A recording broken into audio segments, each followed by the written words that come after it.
नमस्कार दोस्तों, स्वागत है आप सभी का जीएसवे के ऑफिशियल यूट्यूब चैनल पे। तो दोस्तों, इस वीडियो में डिस्कस करेंगे एसएससी एमटीएस जीके जीएस के प्रैक्टिस सेट 4 के बारे में। अभी तक हम 3 प्रैक्टिस सेट देख चुके हैं, आज का चौथा प्रैक्टिस सेट ये होने वाला है। तो दोस्तों, वीडियो को एक बार लाइक कर दीजिएगा, शेयर कर दीजिएगा। अगर चैनल पर नए होंगे तो चैनल को सब्सक्राइब जरूर कर लीजिएगा, आप लोगों की सपोर्ट की बहुत जरूरत है। चलिए तो स्टार्ट करते हैं आज का सेशन यहाँ पे। तो आज का पहला प्रश्न हमारा, निम्नलिखित में से किस विद्रोह का नेतृत्व कान्हू और सिद्धू ने किया था? ऑप्शन है खासी विद्रोह, मुंडा विद्रोह, संथाल विद्रोह या भील विद्रोह। तो इसका सही जवाब आपका हो जाता है यहाँ पे, अगर हम बात करें संथाल विद्रोह हो जाएगा। ठीक है, तो संथाल विद्रोह जो आपका हुआ था, ये हुआ था आपका 1855 ईस्वी में। 1855 ईस्वी में हुआ था। यह एक प्रकार का जनजाति विद्रोह था, जनजाति विद्रोह था, याद रखिएगा सभी लोग। और इसके नेतृत्वकर्ता 4 भाई थे, जिसमें एक का नाम कान्हू, एक का नाम सिद्धू, और इसमें 2 भाई और इसमें कहे जाते हैं। एक का नाम था आपका चांद और भैरव। तो ये चारों भाई थे, इन चारों भाई ने मिलकर के इस आपका आंदोलन का नेतृत्व किया था। यह आंदोलन जो यह आपका विद्रोह था, यह विद्रोह अगर हम बात करें तो यह आपका अंग्रेज और प्लस जमींदार के विरुद्ध था। इन दोनों के विरुद्ध था, याद रखिएगा, विरुद्ध था। और बाद में जाकर के इसको 1556 ईस्वी में दबा दिया गया, सॉरी 1856 ईस्वी में इसको 1856 में इसको दबा दिया गया। 1 साल का विद्रोह था पूरा, अगर बात करें तो। चलिए आगे बढ़ते हैं। अगला प्रश्न है कि 31 दिसंबर 2022 को 78वां अगर 78वां ग्रैंड मास्टर कौन बने हैं? ऑप्शन है आदित्य मित्तल, ठीक है, और उसके बाद यहाँ पे दिया है कौस्तव चटर्जी, फिर यहाँ पे दिया है आपका ऑप्शन में प्रणव आनंद, फिर दिया हुआ आपका एमिन ओहानियन। तो इसका सही जवाब आपका हो जाएगा कास्तव चटर्जी। ठीक है, कास्तव चटर्जी बने हैं, इंपॉर्टेंट है करंट अफेयर के हिसाब से, तो इसको जरूर देख लीजिएगा। अगला है कि भारत की पहली, ठीक है, अंडर वाटर मेट्रो कहाँ पर बनाई जा रही है? तो ये पहले ही बन चुका, अगर हम बात करें यहाँ पे बन रही है अभी, अगर हम बात करें इसका, ठीक है, थोड़ा सा ट्रायल वगैरह भी इसका हो चुका है। तो है दिल्ली, मुंबई, आगरा या कोलकाता। तो इसका अगर हम बात करें कहाँ बन रही है, कोलकाता में बन रही है, याद रखिएगा। अगला प्रश्न है, भारत की प्रथम महिला शिक्षिका किसे कहा जाता है? तो भारत की प्रथम महिला शिक्षिका के बारे में बात हो रहा है। ऑप्शन है हीना लोशामी, राजूबाई, सावित्रीबाई फुले या एम.एन. नारायण। तो इसका सही जवाब आपका होगा सावित्रीबाई फुले। यही इनको भारत की पहली शिक्षिका कहा जाता है, याद रखिएगा। ज्योतिबा फुले जी की ये धर्मपत्नी है, इनको सावित्रीबाई फुले के नाम से हम जानते हैं। इनका मैं आपको फिगर दिखा देता हूँ, फोटो दिखा देता हूँ। ये रही आपकी सावित्रीबाई फुले, इनको हम प्रथम महिला शिक्षिका कहते हैं भारत की। अगला प्रश्न है कि हाइड्रोजन से चलने वाली शहर में ट्रेनों को लॉन्च करने वाला कौन सा एशिया का पहला देश बन गया है? इंपॉर्टेंट प्रश्न है यहाँ पे कि भैया एशिया में पूछ रहा है यहाँ पे कि एशिया का कौन सा पैसा पहला देश बना है। आपका ऑप्शन है भारत, चीन, अमेरिका या ब्राजील। तो इसका सही जवाब आपका हो जाता है चीन। ठीक है, चाइना ने पहली बार आपका ये लॉन्च कर दिया है। अगला है कि गोवा के मोपा एयरपोर्ट का नाम बदलकर क्या कर दिया गया? तो गोवा में एक मोपा एयरपोर्ट था, इसका भी नाम चेंज किया गया। तो जितने नाम चेंज किए गए हैं ये प्रश्न इंपॉर्टेंट हो जाते हैं। तो ऑप्शन है मनोहर इंटरनेशनल एयरपोर्ट, श्री गुरु रामदास जी अंतर्राष्ट्रीय हवाई अड्डा या इंदिरा गांधी अंतर्राष्ट्रीय हवाई अड्डा या चेन्नई अंतर्राष्ट्रीय हवाई अड्डा। तो इसका नाम जो भी बदला गया है आपका, इसका नाम रखा गया आपका मनोहर इंटरनेशनल एयरपोर्ट। ठीक है, मनोहर इंटरनेशनल एयरपोर्ट इसका नाम अभी रख दिया गया है। अगला प्रश्न है कि निम्नलिखित में से किसने 1875 में आर्य समाज की स्थापना की? आर्य समाज के बारे में यहाँ पे प्रश्न कर रहा है कि आर्य समाज की स्थापना 1875 में किसने किया था? इंपॉर्टेंट प्रश्न है, तो क्या हो जाएगा यहाँ पे? तो आर्य समाज की स्थापना आप सभी को पता होगा यहाँ पे, कि क्योंकि ऐसे प्रश्न बहुत बार बनते हैं। तो किसने किया था? स्वामी दयानंद सरस्वती ने। आर्य समाज की स्थापना स्वामी दयानंद सरस्वती जी ने किया था। अब आपको कमेंट बॉक्स में कमेंट करना है कि ईश्वर चंद्र विद्यासागर ने किसकी स्थापना की और राजा राम मोहन राय ने किसकी स्थापना की। इन्होंने भी कुछ स्थापनाएं की हैं ऐसे ही, कोई ब्रह्म समाज किया होगा, कोई यहाँ पे ऐसे करके आप लोग जरूर कमेंट करके बताइएगा। फिर प्रश्न दे रहा है, भारतीय संविधान में राज्य के नीति निर्देशक तत्वों को की विशेषता डॉट के संविधान से ली गई है। तो डीपीएसपी की बात हो रही है यहाँ पे कि directive principles of state policy हमने किस संविधान से लिया है? ऑप्शन है कनाडा, फ्रांस, ऑस्ट्रेलिया, आयरलैंड। तो हमने आयरलैंड के संविधान से इसको लिया है। अगला प्रश्न है आपका कि कौन सा राज्य देश का पहला पूरी तरह से डिजिटल बैंकिंग राज्य बन गया है? ठीक है, पूरी तरीके से डिजिटल बैंकिंग मतलब पेपरलेस हो गया है, किसी भी तरीके का पेपर यहाँ पे यूज नहीं किया जाता, पूरी तरीके से डिजिटल हो गया है। पंजाब, केरल, राजस्थान या फिर गुजरात। तो इसका सही जवाब आपका केरल हो जाएगा। अगला है कि अमेरिका में भारतीय मूल की पहली महिला सिख न्यायाधीश कौन बनी है? तो इसका सही जवाब आप देख लीजिए, यहाँ पे ऑप्शन है कमल रानी श्री, अवनी श्रीवास्तव, एन मलिक या फिर मनप्रीत मोनिका। इनका इसका सही जवाब हो जाएगा आपका मनप्रीत मोनिका, ठीक है, सिंह। ऑप्शन नंबर यहाँ पे क्या हो जाएगा? D is the right answer हो जाएगा। मैं आपको इनका फिगर दिखा देता हूँ, ये देखिए यहाँ पे यही है, मनप्रीत मोनिका सिंह बनी अमेरिका की पहली सिख महिला जज, ठीक है। चलिए अगला प्रश्न आपका कह रहा है कि कुतुबुद्दीन ऐबक ने डॉट तक दिल्ली पर शासन किया। कब तक दिल्ली पे शासन किया? 1206 से 1210, 1236 से 1240, 1266 से 1287 या 1210 से 1236। तो इसका सही जवाब आपको हो जाएगा 1206 से लेकर के 1210 तक कुतुबुद्दीन ऐबक पहला सुल्तान था, ठीक है, दिल्ली सल्तनत का, दिल्ली सल्तनत का।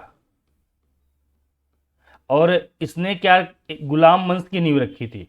गुलाम वंश, ठीक है, गुलाम वंश की नींव रखी थी, क्योंकि यह मोहम्मद गोरी का गुलाम था, इसलिए इसने गुलाम वंश की नींव रखी। कब किया था? 1206 ईस्वी में, ठीक है, याद रखना। फिर 1210 ईस्वी में इसकी मृत्यु हो जाती है। यह चागौन खेल रहा था, या फिर इसको पोलो कहते हैं, पोलो खेलते समय इसकी मृत्यु हो जाती है, घोड़े से गिर जाता है और ये मर जाता है, ठीक है। चलिए अगला प्रश्न है कि दांतों की सड़न तब शुरू होती है जब मुंह का पीएच डॉट से कम होता है। तो दांतों में सड़न अगर हम बात करें तो लिखा है, तो दांतों की सड़न तब पैदा होगी जब आपको में 5.5 से कम अगर आपका पीएच रहेगा। तो ऑप्शन नंबर यहाँ पे डी, ठीक है, D is the right answer हो जाएगा। अगला है कि मीनाती मिश्रा भारत के किस राष्ट्रीय नृत्य से जुड़ी थी? ठीक है, मणिपुरी, कुचिपुड़ी, कथक या ओडिसी। इसका सही जवाब आपका ओडिसी हो जाएगा, याद रखना, ओडिसी से जुड़ी हुई हैं। अगला प्रश्न आपका कि मरु महोत्सव, जिसे रेगिस्तान उत्सव के रूप में भी जाना जाता है, डॉट में मनाया जाता है? श्रीनगर, जैसलमेर, जयपुर या फिर लेह। तो आपका याद रखना इंपॉर्टेंट प्रश्न है, मरु महोत्सव जो आपका है ये जैसलमेर में मनाया जाता है, याद रखिएगा, राजस्थान के जैसलमेर में मनाया जाता है, ठीक है, याद रखना, इंपॉर्टेंट प्रश्न है। अगला है कि बिहू किस भारतीय राज्य की लोक नृत्य शैली है? बिहू बहुत इंपॉर्टेंट है, नृत्य शैलियों से बहुत प्रश्न बन रहा है आजकल पेपर में, तो इंपॉर्टेंट हो जाता है, याद रखिएगा।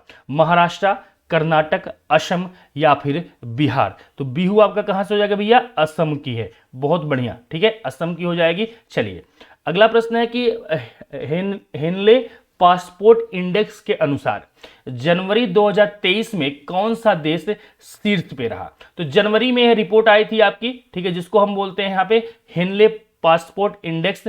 इसमें प्रथम पे कौन रहा था? तो प्रथम पे रहा था जापान, ठीक है, याद रखना। अच्छा, इसमें इंडिया की रैंकिंग जो रही थी वो 85 रही थी, ये याद रखिएगा, ठीक है, इंडिया की जो रैंकिंग रही थी वो 85 रही थी। अगला प्रश्न आपका कि किस ग्लेशियर पर पृथ्वी का सबसे ऊंचा युद्ध क्षेत्र है? ठीक है, ऑप्शन है सियाचिन ग्लेशियर, बिचोम ग्लेशियर या मियार ग्लेशियर या फिर भागीरथी खारक ग्लेशियर। इसका सही जवाब आपका होगा option number A, Siachen glacier पे सबसे बड़ा युद्ध क्षेत्र है, याद रखना, बड़ा नहीं, ऊंचा, सबसे ऊंचा हाइट पे है ये, याद रखना। अगला प्रश्न है कि किस राज्य केंद्र शासित प्रदेश में भारत के पहले डार्क स्काई रिजर्व की स्थापना की गई? लक्षद्वीप, लद्दाख, उत्तराखंड या फिर अरुणाचल। तो डार्क स्काई रिजर्व, ठीक है, इंपॉर्टेंट है, भारत का पहला है ये डार्क स्काई रिजर्व, ये भारत का पहला है, इस वजह से बहुत इंपॉर्टेंट है ये प्रश्न, काफी इंपॉर्टेंट हो जाता है। तो इसका सही जवाब अगर हम बात करें क्या हो जाएगा? लद्दाख में है, याद रखना, कहां पे है भैया? लद्दाख में अवस्थित है, याद रखिएगा। अगला प्रश्न है कि किस राज्य को राष्ट्रीय, ठीक है, यहां पे MSME पुरस्कार 2022 में प्रथम पुरस्कार से सम्मानित किया गया? MSME कहते हैं इसको, MSME कहा जाता है नॉर्मल भाषा में इसको, कि नेशनल MSME अवार्ड 2022 किसको मिला है? गुजरात, महाराष्ट्र, तेलंगाना या उड़ीसा।